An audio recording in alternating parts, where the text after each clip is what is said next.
مشلولا شللا نصفيا كاملا.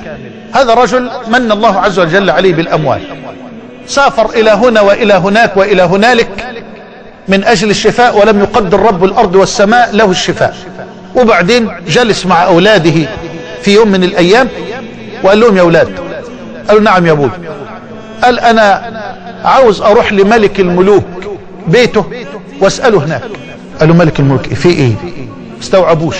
قال: أريد أن أذهب إلى العمرة، أنا عاوز أعتمر، وهناك في بيت الملك سيبوني سيبوني. إلهي حجتي حاجتي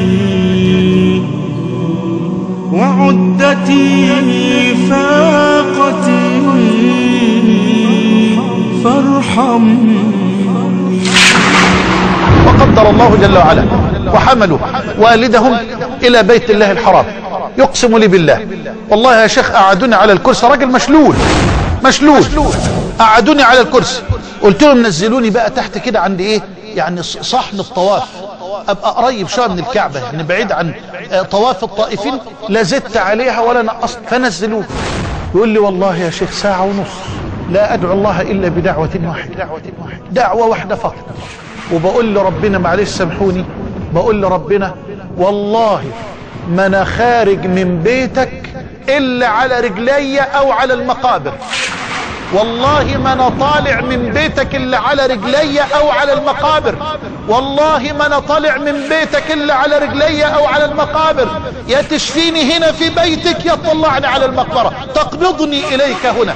وقعد يصرخ ويبكي ويبكي. أنت الكريم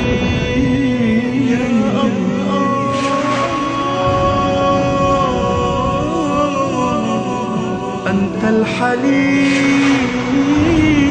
كل ساعة ونص تعبت من البكاء وتعبت من الصراخ والمناجاة. بقول نمت، عيني غفلت، ركنت على ايد الكرسي وعيني غفلت. شفت رؤية في هذه اللحظات، سمعت هاتفا ينادي علي وانا في هذه الاغفاء. الهاتف ده والمنادي ده بينادي علي بصوت عالي جدا وبيقول لي: قوم امشي، قوم امشي، قوم امشي.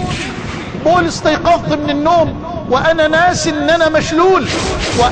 وقفت قمت وقفت، مشيت لقيتني بمشي، وبعد 7 8 10 خطوات تذكرت انني مشلول. فظلت اصرخ: يا ملك يا ملك يا ملك، والله ما خيبت من لجأ اليك وتوجه اليك وفوض امره اليك.